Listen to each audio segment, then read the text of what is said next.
आप किसी भी धर्म के मानने वाले हो सकते हैं, पर सच्चाई यह है कि आप उस धर्म को मानकर बदले में मरने के बाद स्वर्ग या अच्छा जीवन की ही तो चाहत रखते हैं। यह एक कड़वी सच्चाई और महत्वपूर्ण है। कड़वी सच यह है कि आप ईश्वर में आस्था रखने और पुण्य प्राप्त करने के बाद ही स्वर्ग में जाना चाहते हैं, और वहाँ आप कैसा जीवन जीना चाहते हैं।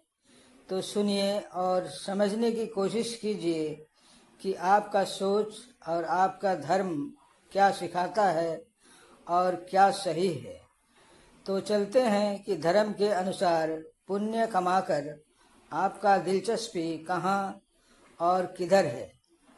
साथ ही आप क्यों उस धर्म को मानते हैं, क्या है उस धर्म की विशेषता जो कि आपका झुकाव उस धर्म विशेष पर जुड़ा हुआ है, और क्या सच्चे स्वर्ग में उस प्रकार की परिकल्पना उचित होगी क्योंकि आप अच्छाई और पुण्य करके स्वर्ग जाना चाहते हैं।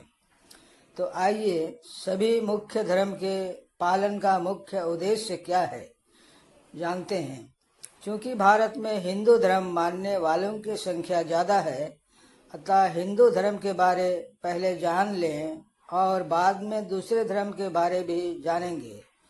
तो हिंदू धर्म के अनुसार स्वर्ग लोक एक अस्थायी गंतव्य है, जहाँ पुण्यात्माएं अपने अच्छे कर्मों का फल भोगने जाती है।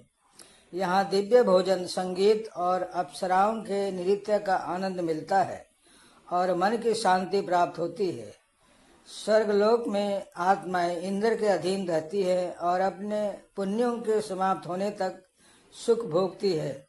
उसके बाद या तो मोक्ष की ओर बढ़ जाती है या उनका पुनर्जन्म होता है। स्वर्गलोक उन आत्माओं के लिए नियत है जिन्होंने अच्छे काम किए हैं और पुण्य अर्जित किए हैं, लेकिन अभी तक मोक्ष प्राप्त नहीं किए हैं। आत्माएं यहाँ अपने पुण्य समाप्त होने तक रहती हैं। स्वर्ग लोक में सभी के भौतिक और आध्यात्मिक सुख उपलब्ध होते हैं, जैसे दिव्य भोजन, पेय पदार्थ, संगीत, नृत्य और सौंदर्य। स्वर्ग लोक देवताओं, गंधर्वों और अप्सराओं का निवास स्थान भी है। स्वर्ग से बाहर निकलने पर पुण्यात्माएं आध्यात्मिक ज्ञान प्राप्त करती हैं और मोक्ष अर्थात जन्म मरण के चक्कर से मुक्ति की ओर बढ़ती हैं। और जिन आत्माओं में अभी मोक्ष प्राप्त करने की क्षमता नहीं होती, वे अपने पुण्यों के क्षीण होने पर अगले जन्म के लिए पुनर्जन्म लेती हैं। अब देखते हैं मुस्लिम धर्म में कि स्वर्ग की कल्पना कैसे की जाती है। मुस्लिम धर्म के अनुसार जन्नत या स्वर्ग धर्मी ईमान वालों के लिए अल्लाह का इनाम है, जहां उन्हें शाश्वत आनंद, शांति और सुख मिलता है। यह एक हरा भरा बगीचा है जिसमें सुंदर नदियाँ, स्वादिष्ट फल और शांत वातावरण है।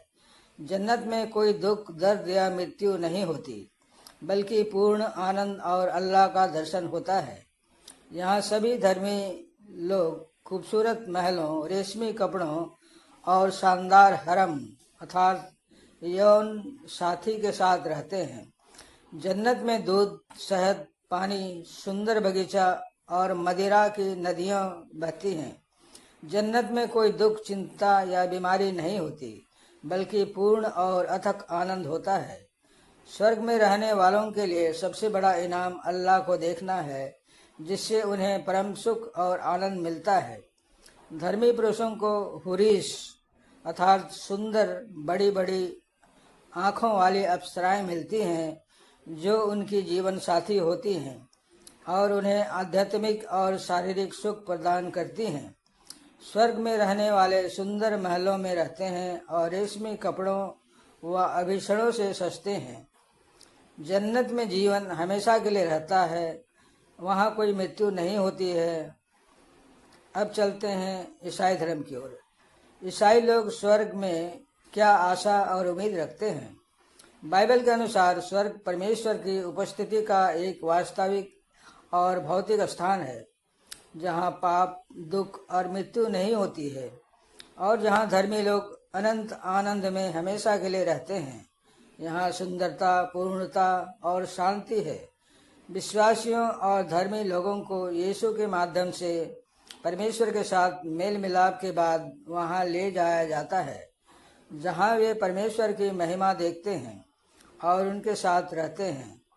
स्वर्ग वह स्थान है जहाँ परमेश्वर निवास करता है और उसके स्वर्गदूत उसकी आज्ञाओं का पालन करते हैं। स्वर्ग एक अकल्पनीय रूप से शानदार भौतिक स्थान है जो सुंदरता और पूर्णता से भरा है। स्वर्ग में दुख, रोना और मृत्यु नहीं होती है और कभी आंसू नहीं बहती है। स्वर्ग में कोई युद्ध, बीमारी या पाप नहीं होती है। बाइबल के अनुसार स्वर्ग में सांसारिक विवाह नहीं होता है। लोग पुनरुत्थान के बाद स्वर्गदूतों की तरह रहते हैं, जो ना तो विवाह करते हैं और ना ही विवाह में दिए जाते हैं। स्वर्ग एक पूर्ण एकता और परमेश्वर की उपस्थिति का स्थान है, जहाँ पृथ्वी जैसे सांसारिक बंधनों की आवश्यकता नहीं होती है।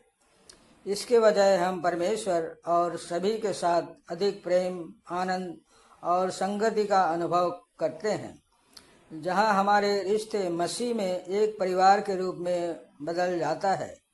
स्वर्ग में कभी अकेलापन या किसी साथी की जरूरत नहीं होती है, क्योंकि सभी की जरूरतें परमेश्वर द्वारा पूरी की जाती हैं और हम एक विश्वासी समुदाय का हिस्सा हो जाते हैं। स्वर्ग परमेश्वर की उपस्थिति में पूर्ण एकता और पूर्णता का स्थान है।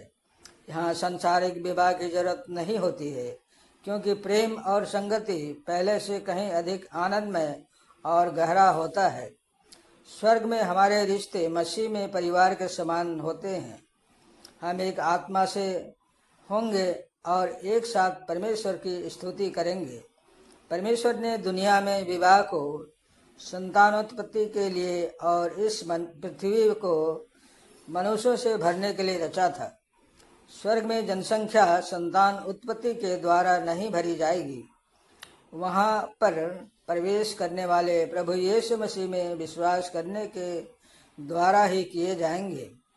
उन्हें किसी भी तरीके से पुनरुत्पादन के द्वारा निर्मित नहीं किया जाएगा। इसलिए स्वर्ग में विवाह का कोई उद्देश्य नहीं है, क्योंकि वहाँ पर संतानोत्पत्ति या अकेलापन दोनों ही नहीं है। बाइबल के अनुसार स्वर्ग में स्त्री और पुरुष के बीच शारीरिक या सांसारिक अर्थों में यौन संबंध नहीं होते हैं। यीशु के शब्दों में पुनरुत्थान के बाद लोग न तो विवाह करेंगे और न ही विवाह में दिए जाएंगे, बल्कि वह स्वर्ग के स्वर्गदूतों के समान होंगे।